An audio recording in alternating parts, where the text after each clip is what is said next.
নমস্কার বন্ধুরা, আমি সুধাংশু গাইন সবাইকে দ্য রাইজিং ওয়ার্ল্ডে স্বাগত জানাই।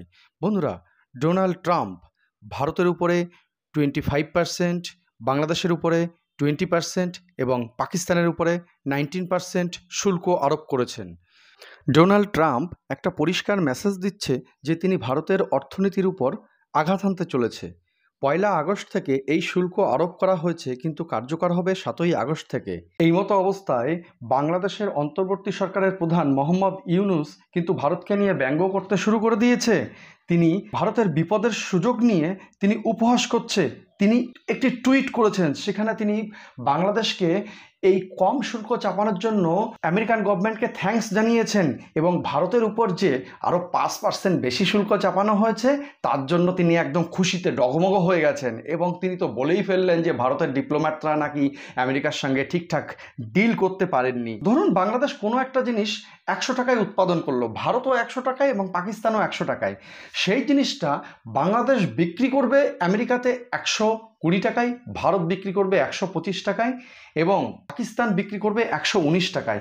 এখানে ডোনাল্ড ট্রাম্প জেনে বুঝেই একটু ভারতের উপরে বেশি কর চাপিয়ে দিয়েছেন, ভারতের উপরে একটা প্রেশার তৈরি করার জন্য। দেখবেন বাংলাদেশ যতটা খুশি হচ্ছে, পাকিস্তান কিন্তু অতটা খুশি হচ্ছে না। পাকিস্তান জানে যে ডোনাল্ড ট্রাম্প একটা বিজনেস গেম খেলা করছে। ডোনাল্ড ট্রাম্প কয়েকদিন আগে পর্যন্ত প্রো ইন্ডিয়া ছিল, সবসময় ইন্ডিয়ার পক্ষেই কথা বলতো এবং কিছুদিন হলো তিনি ভারতের বিপক্ষে চলে গেছেন। অ্যাকচুয়ালি ডোনাল্ড ট্রাম্প ভারতের জন্য যে অফারগুলি রেখেছিলেন, যে বিজনেস ডিলগুলি করেছিলেন, সেগুলো ভারত অ্যাকসেপ্ট করেনি। সেই জন্য তিনি এখন অ্যান্টি ইন্ডিয়া হয়ে গেছেন। অ্যাকচুয়ালি ট্রাম্প ভারতের এই বিশাল মার্কেটে এন্ট্রি নিতে চাইছেন এবং ভারতের উপরে একটা প্রেশার তৈরি করছে। ভারতের সমস্ত কিছুর উপরে কিন্তু শুল্ক আরোপ করেননি। ভারতের 60% দ্রব্য যেগুলো আমরা আমেরিকাতে এক্সপোর্ট করি, সেই দ্রব্যের উপরে শুল্ক আরোপ করেছেন এবং ভারতের আরও যে 40% দ্রব্য আছে যেগুলো আমরা আমেরিকাতে এক্সপোর্ট করি, যেগুলো আমেরিকানদের খুব প্রয়োজনীয়, সেগুলো কিন্তু তিনি শুল্ক একদমই আরোপ করেননি।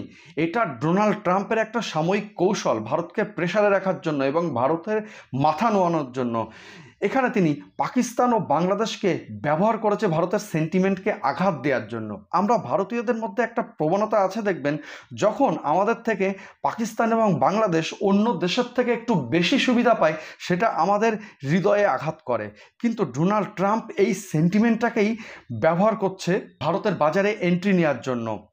ডোনাল্ড ট্রাম্প একটি টুইট করেছেন, সেখানে তিনি পরিষ্কারভাবে বলেই দিয়েছেন ভারতের সঙ্গে আমাদের সামান্য বাণিজ্য হয় এবং ভারতের উপরে আমরা 25% ট্যারিফ লাগিয়ে দেব রাশিয়ার থেকে তেল কেনা এবং রাশিয়ার সঙ্গে সামরিক ডিল করার জন্য। এই ধরনের টুইট তিনি একটি করেছেন। এ তো কেবলমাত্র একটি বাহানা। তিনি অ্যাকচুয়ালি ভারতের অর্থনীতিকে দুর্বল করতে চাইছেন। তিনি যতই প্রেশার ভারতকে দিক না কেন, আমরা কিন্তু মেক ইন ইন্ডিয়াকেই সাপোর্ট করব। নমস্কার, এই বিষয়ে আরও আপডেটেড ভিডিও আমি নিয়ে আসবো।